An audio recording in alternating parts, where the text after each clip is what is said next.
Imo থেকে photo video download হচ্ছে না, এই সমস্যা কিভাবে সমাধান করবেন? দেখুন, বর্তমান সময়ে অনেকের ইমোতে দেখা যাচ্ছে কেউ আপনাকে ফটো বা ভিডিও সেন্ড করলে সেই ফটো ভিডিওটি ডাউনলোড করতে পারতেছেন না। এর বেশ কিছু কারণ আছে। আর সেই কারণগুলো কি এবং কিভাবে আপনারা এর সমাধান করবেন যাতে করে আপনাদের কেউ ইমোতে ফটো বা ভিডিও কেউ যদি পাঠায় কিভাবে ডাউনলোড করবেন, সম্পূর্ণ প্রসেসটি এই ভিডিওটিতে আমি আপনাদের দেখাবো। আশা করি সম্পূর্ণ ভিডিও জুড়ে থাকবেন। আর মূল ভিডিওতে যাওয়ার আগে ছোট্ট একটা রিকোয়েস্ট করব, শুধু ভিডিওটিতে একটা লাইক দিয়ে ভিডিওটি শেয়ার করে রাখবেন।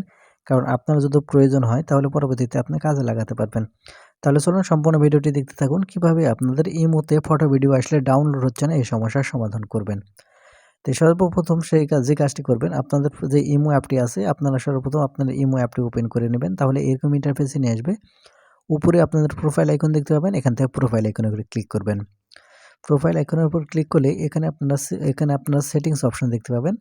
এখন এখান থেকে সেটিংস অপশনটি ওপেন করলে এখানে আপনার ২ নম্বর অপশন দেখতে পাবেন চ্যাট। আপনি এখন এখান থেকে চ্যাট এই অপশনটি ওপেন করবেন। তাহলে এরকম ইন্টারফেসে নিয়ে আসবে। এখানে আপনারা দেখতে পাবেন অটো সেভ আফটার রিসিভ এই অপশন। আপনি এখন এখান থেকে অটো সেভ আফটার রিসিভ এই অপশনটি ওপেন করবেন। এখান থেকে ২ এনেবল বাটন দেখতে পাচ্ছেন।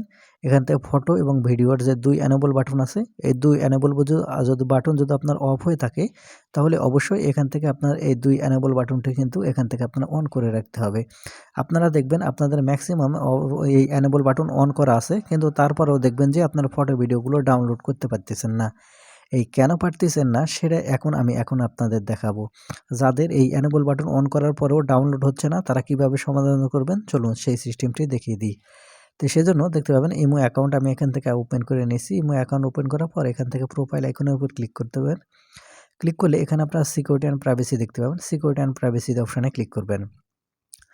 ক্লিক করলে আপনাকে এরকম ইন্টারফেসে নিয়ে আসবে। এখানে আপনারা দেখতে পাবেন চেক প্রাইভেসি। এখন এখান থেকে ভিউ যে অপশন দেখতে পাবেন, এই ভিউ এই অপশনের উপর ক্লিক করবেন।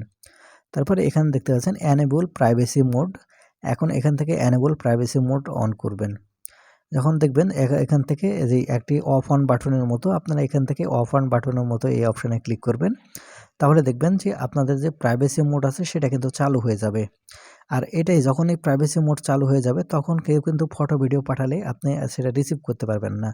অর্থাৎ যে আপনাকে এই প্রাইভেসি মোড চালু করে রেখে ফটো ভিডিও পাঠাচ্ছে তার ফটো ভিডিও কিন্তু আপনার রিসিভ করতে পারবে না। সেক্ষেত্রে এখান থেকে এটা প্রাইভেসি মোড অফ করার জন্য এই আই এগ্রি এই বাটনের উপর ক্লিক করতে হবে।